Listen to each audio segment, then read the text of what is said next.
Hi everyone, my name is Mo Stein and I am a German journalist and I like politics and elections all over the world. That's why I'm doing this podcast where I give you a view into the German federal elections this fall. This is What's Up Germany, let's go. Hello and welcome back to the second episode of What's Up Germany, the podcast where we take a look into the German federal elections this fall. As I said in the previous episode, this episode I want to show you the parties that are running, what they stand for and who their candidates are. To avoid all confusions, I'm going to go through the list of parties as they are listed on the ballot, so according to the results in the last federal election, as it is officially announced by the Federal Bureau of Statistics. It is quite difficult to cover everyone because as Germany is a federal state, parties run in each state. Most parties run in all states, but not all of them. So I mostly cover parties that run in all states, but there are a few exceptions and I will tell you which parties and why I put them on the list. So let's get into it. CDU. The CDU is the party of Angela Merkel, but as you might know, she is not running for re-election. But what does the party stand for? Well, the CDU stands for Christian Democratic Union. They are Christian Democratic, and that is an ideology of parties in Europe that is mainly described as liberal conservative. The CDU often claims the word People's Party for them because they want to represent as many people as possible, which is getting more and more difficult. The party was founded by Konrad Adenauer, who is the founding father of the Federal Republic of Germany after World War II as well.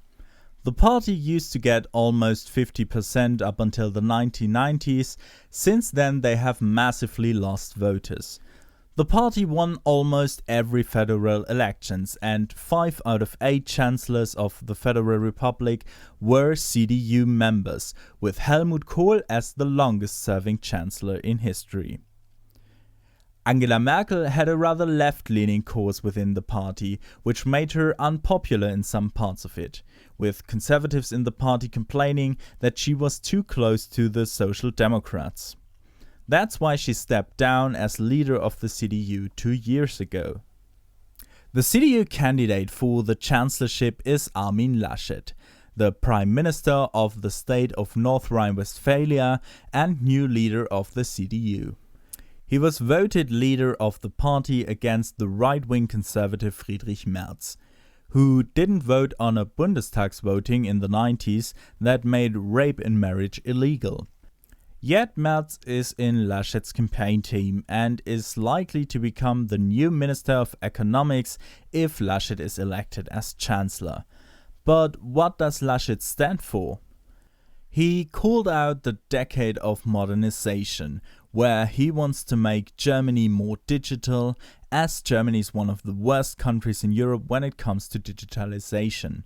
He also wants to bring forward the German economy after the pandemic and climate protection, although saying not exactly how. These claims are especially interesting when you think about that the CDU was in power for the last 16 years. In general, Laschet is quite vague. For example, his party said that they wanted to cut taxes. He himself later said that the time was not right to do so. Laschet is not very popular, especially compared to Merkel. Probably because it is not clear if he stands for a continuing course or change. He also has a lot of scandals, but we will take a look into this in another episode where we take a look at all candidates' failures and scandals. SPD.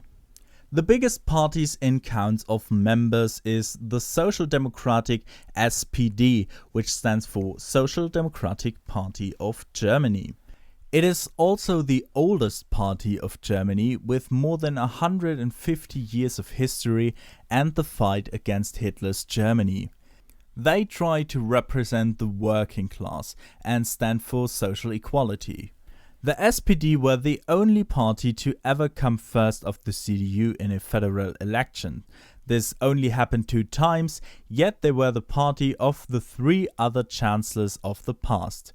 In the last 20 years, the party has moved from a left-wing Labour party more to the center with some liberal influence. Their candidate is Olaf Schultz, the current Minister of Finance and former Labour Minister. In the meantime, he used to be the mayor of Hamburg, the second largest city of Germany. Schultz is often described as boring and as the candidate who is the closest to the cause of Merkel. Within the SPD, Schultz is rather right-leaning, but his party still represents some left ideas, such as a minimum wage of 12 euros. The party also wants to boost the economy and introduce taxes for the richest 10%. And they want to fight climate change with as much social equality as possible. Right now, Schultz is leading in the polls about the chancellorship. His party fought its way back to second place, with polls from August 20th showing the SPD 1% behind the CDU. Scholz's scandals are in the past, but we will take a look into them as well. AfD. The Alternative for Germany is Germany's right-wing populist party that became relatively big during the 2015 refugee crisis. With refugees being the dominating campaign topic in 2017, the party got 12.5% with only a few years of history. The AfD was formed in 2013 as a conservative anti-euro currency party, turning more and more extreme, with some members to have connections or are part of the neo-fascist scene. The party is bigger in East Germany, where in some states the party is the second biggest one after the CDU with around 20%. Before the 2021 elections in the state of Saxony-Anhalt in June, some polls even showed them in the lead. On a federal level, the party is around 10%, so they're likely to lose seats. However, the party is missing a proper topic this campaign. With low immigration numbers and no clear position in the pandemic, the party lacks its momentum. For example, at the beginning of the coronavirus pandemic, the party claimed that they were the first to warn of the risks of COVID, when the government was doing nothing at all. Later, some members saying the pandemic wasn't real. And that is the thing. The party tries to win people from the Querdenken movement, a small group of protesters with anti-vaccination attitude that denies the existence of COVID and claiming it to be a conspiracy. The AfD officially says that they do not support them, but a lot of members do, and they try to win their votes with slogans as securities for borders, not for supermarkets, because some supermarkets in Germany had security staff at the peaks of the pandemic to check that not too many people are in the shop at the same time. The party doesn't have a chancellor candidate, and it is not likely that they get into power soon because all democratic parties don't want to work with them because of their anti-fascism politics. Yet some members of the CDU would like a coalition with them. FDP. Another party who is against a lot of COVID rules is the FDP, the Liberals. But their members do not deny the pandemic, they prefer as few rules as possible. With that attitude in the pandemic, the party gained ground and is seen in the polls between 12 and 14% and most likely to be part of the new government. The FDP is classic liberalism. They want to solve the climate crisis with innovation in the economy, they want to cut taxes and no regulations for the market. A big aim is to make schools more digital, as this turned out to be a big problem during COVID-19. But the people should pay to go to schools and universities, what they don't have to right now. They also want to reform the public broadcasters to only do news and information and no entertainment at all. Their leader is Christian Lindner, who is very often on TV talk shows. He is quite charismatic and the campaign is mostly about him. Lindner got especially famous after weeks of coalition planning in 2017, after the CDU, the Greens and the FDP tried to form a coalition, when he said it's better not to govern than to govern wrong. This sentence sticks to him until today because the consequences was another CDU-SPD coalition. Lindner would love to work with the CDU, but some members want a different way, the so-called traffic light coalition of SPD, FDP and Greens. So red, yellow and green in party colors. This would be a brand new approach, but according to the polls, this is possible at the moment. Die Linke. The party Die Linke, or the left, stands for the democratic socialism, equality, and there are pacifists. They want to stop all military missions of the Bundeswehr, the Federal Defense Forces, and all businesses made with weapons. They also want better support for unemployed and poor people. The party is quite big in East Germany, especially in Eastern Berlin and Thuringia, where they are the biggest party and have the prime minister. Die Linke is a combination of the WASG, a left-leaning SPD split-off, and the PDS, the Party for Democratic Socialism, the official successor of the GDR party SED, the Socialist Unity Party. Some members of the party glorify the GDR and others want closer relationships to Russia. But there is a new, younger generation coming, and those members want to make the party fit for power. The party is heavily disputed between the members who want to make the party part of a government and those who say the party should stay in the opposition. However, this dispute is gonna cost them voters, and it looks like the party won't be part of the new coalition with around 6% in the polls. But a few years ago there were times where a coalition with the Greens and the SPD wasn't unrealistic. Bündnis 90, die Grünen. The Union 90, the Greens, is expected to be the biggest winner in this election.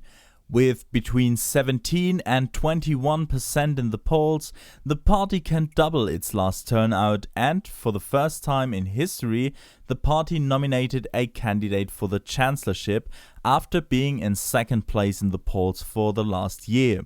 For a period in May-June, they even led the polls, with some showing them up to 26% after the announcement of their candidate. This increase is due to their topic, climate change, which is important to more and more Germans, especially since the effects are more obvious. They also got re-elected for the second time in March in the very conservative industry state of Baden-Württemberg, where Mercedes-Benz or Porsche is from. Although their leader in that state is himself quite conservative and incomparable to the federal Greens, this supported the federal trend. The party is not like other Green parties in Europe. They moved more to the center during the last years and appear more moderate.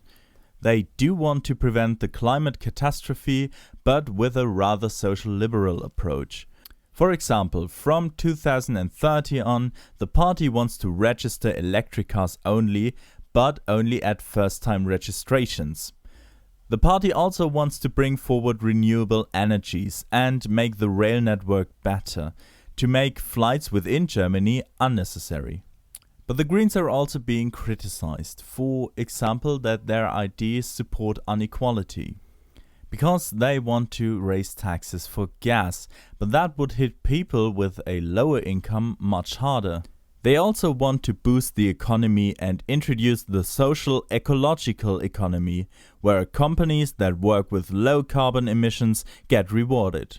Their candidate is Annalina Berbock. She is the youngest candidate ever with 40 years and the only female candidate in this race. She is the co-leader of the Green Party, and for the first time the two leaders decided who would be their candidate instead of a massive party election. At the beginning of the campaign, Berbock was really popular, leading the polls about the chancellorship, despite never holding an elected office. But she had some scandals and experienced some dirty campaigning, which is not common in Germany, and we will take a look into this soon. But the party is the first one on the list that is not running in every state, although they tried. As I said in the previous episode, parties make lists to fill the seats in the Bundestag, and in every state, every party has to make a separate list. In the small West German state of Saarland, the Greens did make a list, but according to their own party rules, the first place on this list belongs to a female candidate. But there was no female candidate who wanted that place, so the party elected a male candidate. The election council decided that this was incorrect, and the party therefore doesn't have a list in the Saarland. The federal court agreed with the election council, so the Greens only have the direct candidates in the constituencies in that state. CSU. Another party who is not running in all of Germany is the CSU, the Christian Social Union. And if you think, hey, that sounds familiar, you're not wrong. They have an agreement with the CDU to work together on a federal level as the Union, with the CDU not running in Bavaria and the CSU not running outside Bavaria. That is a bit complicated and even for Germans confusing, because sometimes they act as one party and sometimes they attack each other. The party is known for being a bit more right-wing than the CDU and more regionalist, supporting Bavarian interests in Berlin. They support Armin Laschet, although their own party leader, Markus Söder, wanted to be candidate for the chancellorship of the Union. It was a big dispute between Laschet and Söder that was decided by a vote of the CDU and CSU leaders of each state. The CSU did have chancellorship candidates nominated in previous elections, but only 2 times, one in 1980 and another one in 2002. Both candidates weren't elected as chancellors because the SPD could form a majority first. Even after it was decided that Laschet will be the candidate, the debate wasn't over, with the Young Union, the youth group of both parties, still supporting Söder and calling for a referendum within the party. This was because polls showed that people preferred Söder over Laschet. So these were the big parties who are in the Bundestag right now and are most likely to be in the Bundestag after the election. But there are some smaller parties that don't have as much chances to get in the Bundestag, but are still worth looking at. If you like to hear about smaller parties in Germany, let me know and subscribe. But now let's talk about coalitions, and as I already mentioned, coalitions play a key role in German politics. They are often named after flags with colors that match the party colors, so let's get into it. The Big Coalition. This is the one Germany had for the last 8 years. It's made up of the 2 biggest parties so far, the Union and the SPD. But even together they won't make it to 50% this time, so they would need the Greens or the FDP to get above 50%. These coalitions would be a so-called Kenya coalition with the Union, SPD and the Greens, as it is the case in the state of Saxony-Anhalt right now, or a Germany coalition with the Union, the SPD and the FDP. Jamaica. After the last elections, the Union, the Greens and the FDP discussed a Jamaica coalition. Because the color of the Union is black, the Greens is green and the FDP's is yellow. This could be the case after this election as well, but it's nobody's favorite choice. The FDP and the Union would love to work together, but without the Greens, because some members of both parties see the Greens as eco-terrorists and their enemies. Traffic light. Traffic light is the only realistic option without the Union, with the Social Democratic SPD, the Liberal FDP and the Greens. As I said, the leader of the FDP is not a big fan of this idea, but in the state of Rhineland-Palatinate, the traffic light government is very popular. This coalition would be the preferred one by progressive and many urban people. So, what do you think? Who would you vote for and who should be Chancellor? You can write me on Instagram at whatsup.germany. If you like this episode, please subscribe. You can find all sources in the show notes. In the next episode, we will take a look at the campaigns, the topics, and the scandals of the candidates. Thank you very much and goodbye.